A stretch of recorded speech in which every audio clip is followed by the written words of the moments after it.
Hey people, so Sam Ziggy jumping in. Hope you have a great day. If not, hope you spare.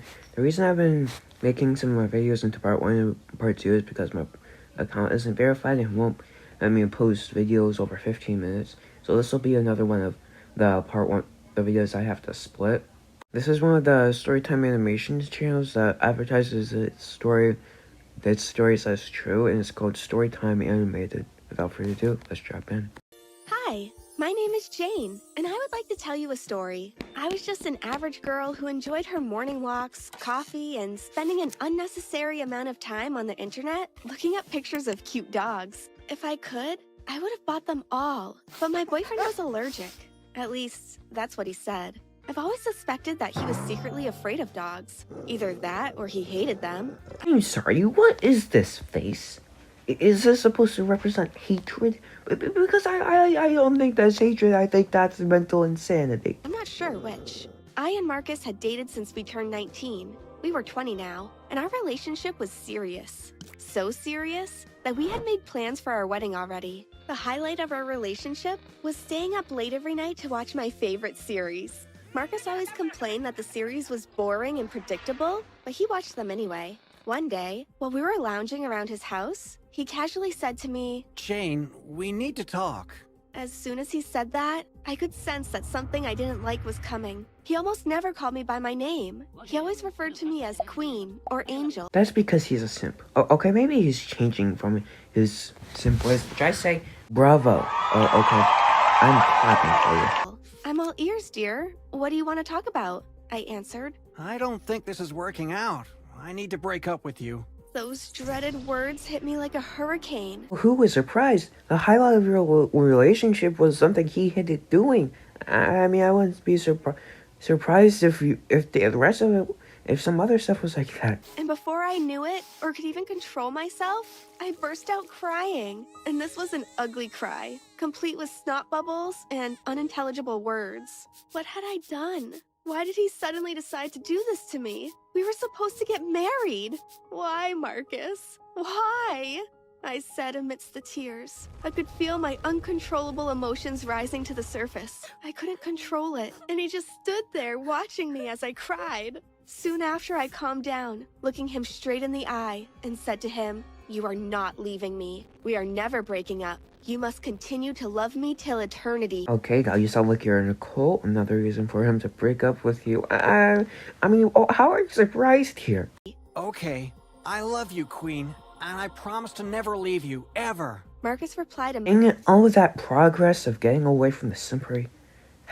I'm disappointed in you, Marcus. immediately and went back into the kitchen to prepare lunch for himself. I couldn't quite believe what had just happened. His sudden change in agreement with me caught me off guard, but I was nonetheless happy about it. We both continued our day as if nothing had happened, and even made plans to have dinner at my favorite restaurant. And Marcus ordered their most expensive bottle of wine, which surprised me, as he was not one to spend so extravagantly. But I figured it was his way of apologizing to me for what had happened earlier, and I happily indulged in. How if you would drink wine with none of the wine going away? Okay, this strategy can end all of the water scarcity crisis. Okay, please teach us. The wine. We even had seafood and engaged in happy conversation until it was time to go home. It was a cold night as we walked along the windy roads back to the apartment, and my eyes caught something strange.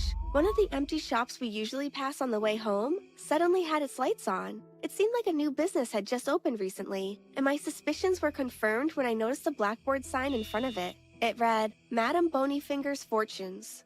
Oh wow, a fortune teller! I thought to myself as soon as I saw it. I had never been to a fortune teller to have my fortune read. What is this face? I don't even. What emotion is that supposed to show? Except because that doesn't look good. I don't even know. No, what? Why? Why? You would put that on the character? I don't know what that is, but I'm not gonna try to apply logic to this. And after seeing this, I wasn't going to miss the opportunity. Why don't we go have our fortunes read? I asked Marcus as I tugged at his arm. You know I don't believe in that. I think they're all just a bunch of phonies trying to rip people off their hard-earned money. Yeah, I was wrong for assuming he was an idiot for being a simp. Come on, let's go. It'll be fun. Haven't you ever wondered what your fortune read? I teased. Now that I think about it, I've never wondered about my fortune, and I don't think I ever will. As someone famous probably said, Que sera, sera. Is that supposed to be Fury? Cause he doesn't look that bad. Or sound it. I don't... None of it... The animation just doesn't match with the audio. Oh, are they trying to... Supposed to be getting in a fight here? I watched this earlier and she got way too pressed over this. It's supposed to be like a fight? Whatever will be, will be. Well, I'm going in. Why are you crying over this? Okay, you're going in. You can go in yourself. What's the big issue here? Why am I questioning this world that has clearly thrown logic into the wind? I screamed as I opened the door and made my way inside. It was quiet and seemed empty. I was about to leave when I heard the sounds of footsteps. Someone was coming towards the door. Seconds later, an old woman appeared before me. Good evening, dear. Would you like to have your fortune read? She said to me, smiling. Yeah, I guess so, I replied. Well, why don't you follow me, dear? She said, as she led me to an inner room, which had 2 chairs facing each other, with a round table in the middle, and nothing but a blue candle on the table. We sat down and she asked to see my hands, which I showed to her, and after a few minutes of mumbling something I couldn't quite understand, she said to me, My dear, you probably won't like what I'm about to tell you. I see something really bad in store for you. You have a terrible gift. Please don't let it be the end of you. Her words sent shivers down my spine, and I suddenly became uncomfortable and asked to leave. I paid her That much money? You would spend that much money on someone telling your fortune? Alright. the money, and I and Marcus went back home. A couple of days passed and I was on my way back from the gym after a hard session when I noticed this guy following me, asking for my number. I politely Yes, I politely declined. I kicked him in the ballsack. Same thing. declined, but he continued to pester me, and I got so angry. What are these sound effects? They sound like phones from the 1900s of the noise you would hear if you're in the background. What the heck is this? It sounds like mouse squeaking. That I yelled at him to go take a seat at a nearby bench and not move from there or bother anyone else. To my surprise, that was exactly what he did, so I went back home. I brushed off this incident, and the next day I went to the gym again. On my way back, I noticed the annoying guy from yesterday, only this time, he was not pestering anyone else. And strangely enough, he was still sitting in the same spot as yesterday. He also had on his same clothes from yesterday. You're gonna talk. We've had the same clothes on in the last 3 days. I walked up to him and asked him why he was still there, and he answered that I had not told him to go home. This puzzled me, and I half-heartedly told him to go back home, which he did immediately. While at home, I was in a pensive mood as I replayed what had just happened. I also thought about what the fortune teller said to me, and I jumped into the shower to bathe. After which I headed out to see her again. It was there that she revealed to me that I had a special kind of ability, the kind that could control people. As a matter of fact, she said that I could control any boy or male on Earth to do my bidding. I could essentially make them my slaves, and my powers were fueled by intense emotions such as love or heartbreak. But she also told me that a consequence of using my powers would be that anyone I used it on would fall uncontrollably in love with me and could even do anything just to be with me. This revelation frightened me a lot, and I asked her if there was anything I could do to get rid of it. I am sorry, my child, but what you have no one can take away from you. It is your cross to bear. But there must be something you can do, I replied, frustrated. There is absolutely nothing I or anyone else can do for you, my child. So you're telling me that this is real? She can control any man she wants, but with these magical powers. And you're telling me this shit is real? Alright, man. Child.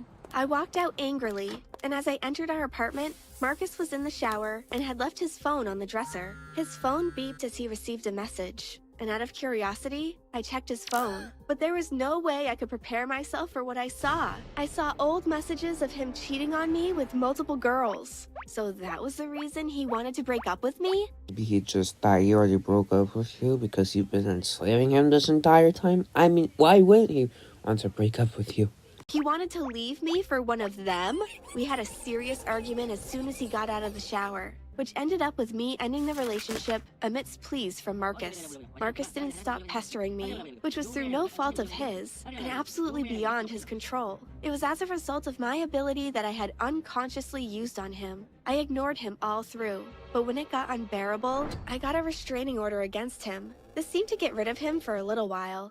I soon fell in love with another wonderful guy, Jonathan. He was everything I hoped for and more. He was handsome, fit, caring, understanding, and I had never used my powers on him. So I knew his feelings toward me were genuine. It didn't take long before he popped a question. Hey, babe. You know we live on the opposite sides of town and you have to drive long hours to get to me? How about you just move in with me? Jonathan asked one morning. Are you sure? I'm really not complaining about the long drive here. I actually enjoy it, I answered. But by the time you get here, you're always so tired. I don't want us spending time together to be a chore.